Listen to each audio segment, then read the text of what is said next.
Olá, meus queridos alunos do pré-vestibular social da Prefeitura Municipal de Macaé. Estamos de volta para mais uma aula de História, na nossa preparação para o Enem 2020. Hoje vamos abordar a segunda parte da Revolução Francesa. Sejam todos bem-vindos e tenhamos uma boa aula.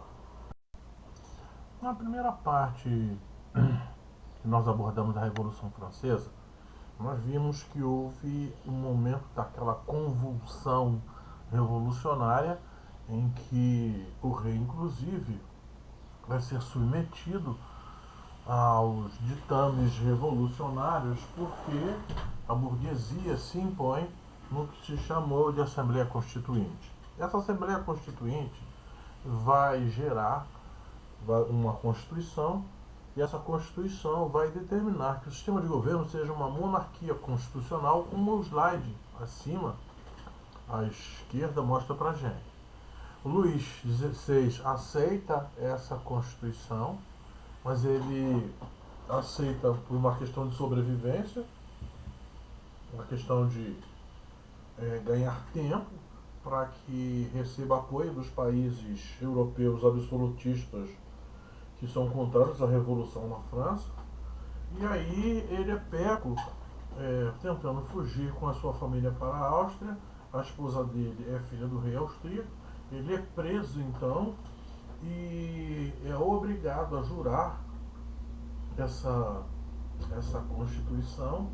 E esse período de 1791-92 é chamado de de monarquia constitucional. Com a prisão da filha do rei austríaco, começa a se organizar uma resistência à revolução, porque ela está se tornando perigosa. Essa ideia de que se prender um rei, se encarcerar um rei, não é do agrado das monarquias vizinhas à França, na Europa Ocidental. Então a ideia é que se monte uma resistência dos países contra essa revolução. Nós vamos ver nessa imagem aí, uma pintura clássica que trata da invasão do Palácio das Tulherias em 10 de agosto de 92. A multidão invade o local onde o rei estava preso, considerando um traidor. Os revolucionários aboliram a monarquia e vão proclamar a república, retirando, diante dessa circunstância, o rei do poder. Encerra-se então esse curto período da monarquia constitucional, vai começar o período da convenção, onde uma convenção vai governar. Essa convenção será uma assembleia em que os membros vão ser escolhidos por sufrágio universal, só homens.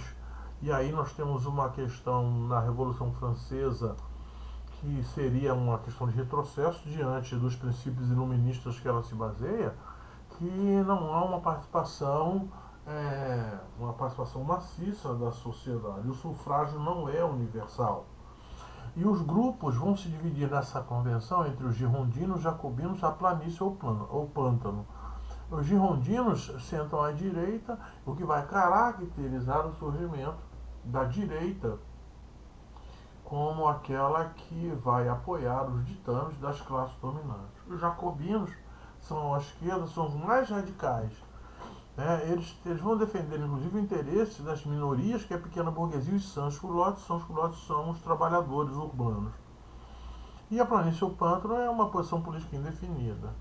Na convenção, que vai de 1792 a 1793, decide, inclusive, a votação, por votação, mandar o rei para a guilhotina. O Robespierre, que é o líder um dos representantes dos jacobinos, ele começa a radicalizar a revolução quando ele resolve guilhotinar o rei Luís XVI e toda a sua família.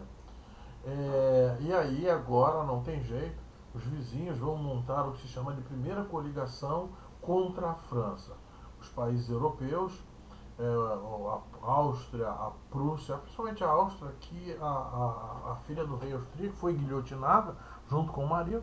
A Áustria, a Prússia, a Espanha, os reinos italianos, que inclusive apoiam o Papa. E aí tem a questão da igreja, que vai ser afastada das decisões de poder político na França, eles vão montar, os Países Baixos vão montar, sim, e a Inglaterra, né? Vão formar a primeira coligação. Aí nós vamos ver o que nós chamamos de uma guerra generalizada na Europa, os principais países monarquistas europeus contra a França. Nós vamos ver ainda que vão ter levantes, o guilhotinar do rei mostra que essa radicalização pode não ser boa, pode levar outras pessoas da nobreza à guilhotina, então vai se organizar também levante antirrevolucionário, e isso vai fazer com que, inclusive, uma pequena nobreza na Vendéia vai se juntar a padres que querem acabar com a revolução, promovendo o que chama de revolta da Vendéia. Em 793, a República Jacobina, conhecida como o Terror, porque mandava para a guilhotina todos os seus inimigos, vão invadir a convenção e vão prender os líderes. Robespierre, então, passa a ser o único governante, o governante jacobino, radical, da esquerda, porque era jacobino. E aí começa essa radicalização, começa a cortar cabeças da guilhotina, através da criação de um tribunal revolucionário. Esse período vai se chamar de República Jacobina, que é de junho de 1793 a julho de 1794. Todos aqueles que são declarados, apontados como opositores, vão ser guilhotinados. Mas também nós vamos ver alguns avanços em direção à conquista daqueles menos favorecidos, dos trabalhadores, dos camponeses. O ensino público se torna gratuito para toda a população, acaba a escravidão, inclusive nas colônias. Né? Então, isso é uma demonstração de que há um avanço nessa República Jacobina, no sentido de tornar igual a todas as pessoas, tornar iguais todas as pessoas, e isso se aproxima essa República Jacobina mais dos princípios iluministas do que a convenção ou a monarquia constitucional que antecederam. Né, os jacobinos perderam a popularidade devido às execuções. Aí nós vamos ver que muita gente morrendo nesse momento, muita gente sendo guilhotinada, às vezes injustamente, porque qualquer um que era apontado como inimigo da revolução era levado à guilhotina, faz com que haja uma reação de repúdio a essa República Jacobina, e aí nós vamos ver que vão perder o poder, né? Os girondinos vão tomar o poder de volta, no que se chama de reação termidoriana, que vai governar, vai ser a forma de governo de 1794 a 1795. E por incrível que pareça, por ironia do destino, Robespierre vai acabar sendo guilhotinado e vão se anular as medidas democráticas, as medidas de avanço promovidas pelo Robespierre. Vai se restabelecer a liberdade de preços, vai se promulgar uma nova Constituição, estabelece um poder executivo que seria exercido pelo diretório, e o voto volta a ser censitário, o que mostra que há um retrocesso nessa revolução, e esse diretório é que vai passar na terceira fase da revolução a governar, vai governar de 95 a 99. Reparemos que esse é o período mais longo da revolução, depois que passa aquela convulsão inicial. Esse é um período que vai durar um pouco mais. Quando Robespierre cai, a alta burguesia volta ao poder e volta para consolidar as suas conquistas. Né? É criado um diretório em que nós vamos ter 5 membros, os que vão exercer o poder executivo, e essa fase só vai encerrar em 1799 com a ascensão do Napoleão Bonaparte.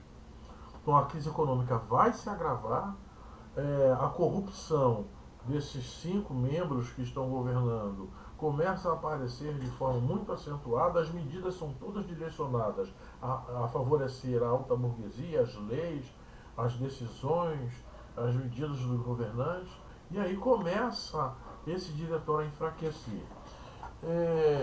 Esse diretório sempre teve a maioria dos girondinos. E aí ele vai inventar uma série de golpes, e nós vimos aí que desde terminada aquela primeira fase das guerras da Revolução, primeiro foram os jacobinos, agora os girondinos, agora o diretório, golpe em cima de golpe. Era preciso se consolidar essa revolução. Nós vamos ver, inclusive, uma tentativa de golpe de um cara chamado Grac Babeuf, que vai ser a última, e que mostra que há uma fraqueza nessa revolução, que é preciso que se encontre alguém que consolide essa revolução para que ela não venha a fracassar. E aí começa a se buscar quem será esse que vai consolidar essa revolução. É claro que precisa se buscar alguém que tenha identificação com um modelo revolucionário burguês. E a guerra contra os países antirrevolucionários em vários lugares, inclusive nas colônias, faz com que comece a surgir uma figura eclética, que é um jovem general, que muito jovem mesmo, 24 anos, já é general do exército e é um grande estrategista, e se identifica com essas questões burguesas, com esse modelo progressista liberal burguês, e ele então vai ser convocado para consolidar essa revolução.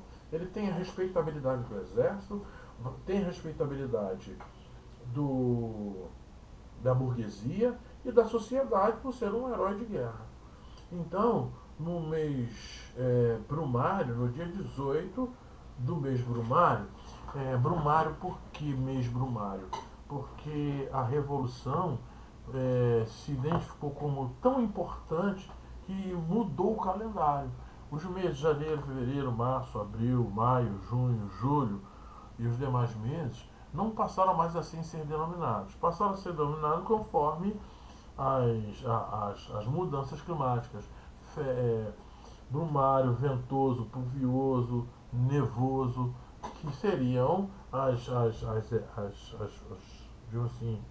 as mudanças climáticas. E o mês 18, brumário, vai ser dado um golpe, e a revolução então vai ser entregue na mão do Napoleão para que ele consolide a revolução. Vai ser um momento de glória, né? O Napoleão vai consolidar essa revolução, vai acalmar os nervos, vai atender a gregos e troianos, essa é uma expressão que pode ser usada nesse caso. Daí nós vamos ver iniciar uma nova era na Europa e no mundo, chamada de Era Napoleônica, que será o nosso próximo assunto.